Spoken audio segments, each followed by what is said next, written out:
MXSim Insider. I'm going to share with you one of my setups. We're going to look at a WTF moment spin by Enzo and much, much more, so stay tuned. Hello and welcome to another edition of mxsp Insider. I'm your host, Joe Soller. It's been quite a while since our last episode, so before we get into all the things that happened in MX Simulator, I want to talk just a little bit about MX vs. ATV Reflex that was released for the PC recently. This is my PlayStation 3 version. I can't see it being any different.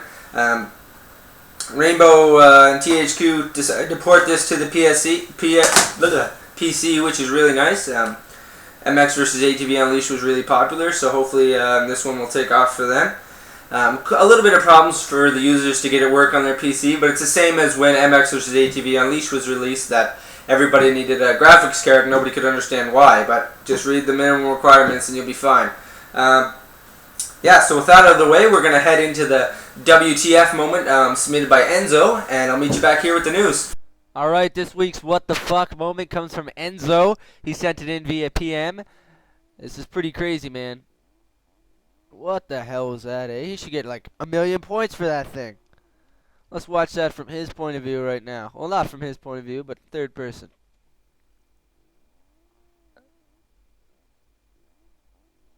That's crazy. Enzo, you in the ballet or what? That's the What the Fuck moment for the week. If you got any, send them in. Alright, there's been quite a couple cool updates released by JLV for MX Simulator in snapshot form. He released quite a bit, like one after the other. It was getting pretty hard to keep up with them, but he was fixing collision bugs, which is nice. A lot of people had a lot of problems with the collision there, getting stuck, and at the Arena Cross kind of a few weeks back kind of set everything off. So he's pretty much got that all smoothed out now. He also made a good update, a little track preview when you first log onto the track, that you see how many laps there are and what track you're at. It's a nice visual feature, and I really enjoyed that. Also, he made it so now if you move 3 feet on the gate, you're frozen for 15 seconds, which is, I like that, because now you don't have people jumping the gate and backing up and getting a 50-mile-an-hour head start by the time the gate drops. A lot of people complained about it, but personally I like it. If you're really racing and you jump the gate, eventually you're just going to be kicked out, so this way you're just froze for 15 seconds. Yeah, so that's pretty much all the news that was released since the last time we talked. The US Open has finished. The DXB boys put on a great show. It was an amazing race. I didn't qualify for that, but my talks, Scott won the grand prize.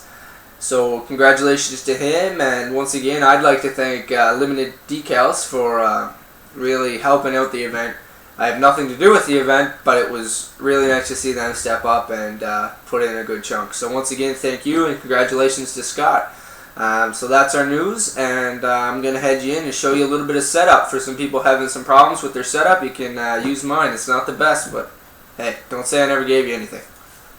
Alright, Ed, some people asked me to share some setups. I'm going to share you guys my motocross setup. I use it sometimes in Supercross for smaller jumps and whooped out tracks, and it works really well there.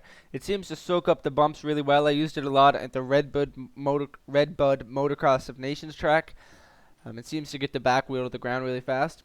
Anyway, I'll stop talking and just give you the setup here. So my stability is 26, and we'll go to the suspension and gearing menu. Fork compression dampening is 60. Fork rebound dampening is 40. Fork spring rate is 29. Fork preload is 0. Fork oil level is 100. Shock compression dampening is 10.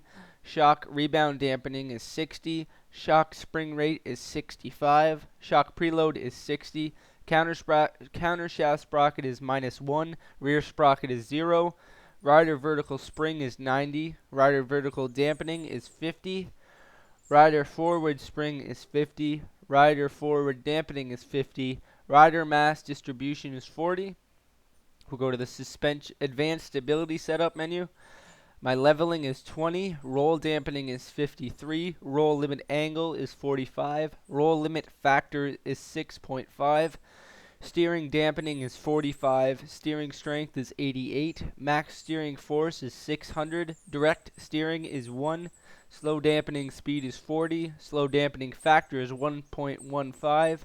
Landing dampening landing dampening fall off is 0.16. Landing dampening factor is 1.65. So that's my setup, and hopefully you guys like it. If you guys have any setups you want to submit, just PM me or write me an email, and I hope you guys liked it.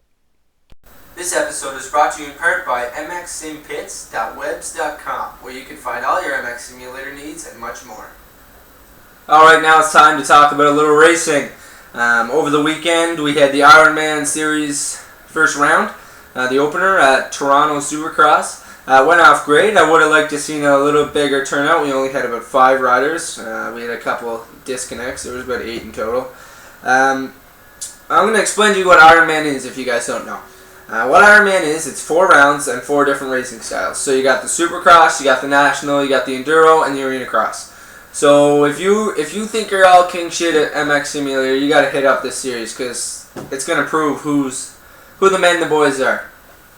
So it's great. So I'll just run you through the running order that while they finished on Saturday. Kawasaki's finished first. Myself finished second. Tyler Crane third. Dylan fourth, and Mantvus fifth. So you guys are thinking the first round's over. I'm not going to do any good. But listen, there's 3 rounds left this Wednesday, 8 p.m. Atlantic Standard Time, which is -4 General Mean Time. So you guys should check that out. There's a post on the MX Simulator forums or the MX Sim Pits forum, whatever one you want to look at. Yeah, so check that out. So some rumors around. Well, it's not really a rumor, but Swing Doggy and Checkers are making an Arena Cross series. So that should be pretty good. Checkers, I'm sure, is making the tracks as we speak. He's an amazing track maker, so I'm sure he'll do a good job with that. And of course, Swing Doggy, he can run anything. So I'm super pumped about that. Arena Cross is something we're lacking in MX Simulator, and it's going to be great. So everybody look forward to that, and I'll keep you posted with that. And that brings us to our Rider Spotlight of the week. Enjoy. Alright, now it's time for the Rider Spotlight, where I randomly select a rider from the stats page, and I give a little rundown of their stats and what their awards are. So this time I randomly selected Moto Maniac. His number is 487. He's raced 13 races. He's won 5 of them, DNF'd 1, and whole shotted 6. So that's pretty good. He almost got the whole shot half his races, which is really nice. He's got a 70.83% rating. You can see his awards here. He's got his first win, his first whole shot, and his participant award, which is pretty basic awards because I think those are all of them. He seems to really like Supercross because that's all he rides. So if you guys want to check out Moto Maniac, his number is 487, and he's always on the 03 server, so check him out. Kawasaki's released new gear today. It's really cool, custom gears with lots of cool colors. So you want to mix things up, it's the gear for you, so check it out. Alright, that brings us to the end of episode 3. I hope you guys enjoyed it. If you guys want to see anything on future episodes, just inbox me. Also, the question of this episode is, do you guys ride MXS or real motocross with music on or not? Just write your answers in the comments. Because a long time ago, a lot of people used to ride with music. And I read on the internet that it's actually bad to ride with music because when the time comes, if you always practice with music on, when the time comes to race and you don't have your music or you forgot your music, then they say you won't do good because you're too used to riding with music that when there's no music you just can't ride good. So I always try not to ride with music, or I always ride with my sound on, or I always ride with my sound off, just to make sure I'm consistent. So I'm interested in hearing your guys' answers, so write them in the comments below, and I'll see you next episode.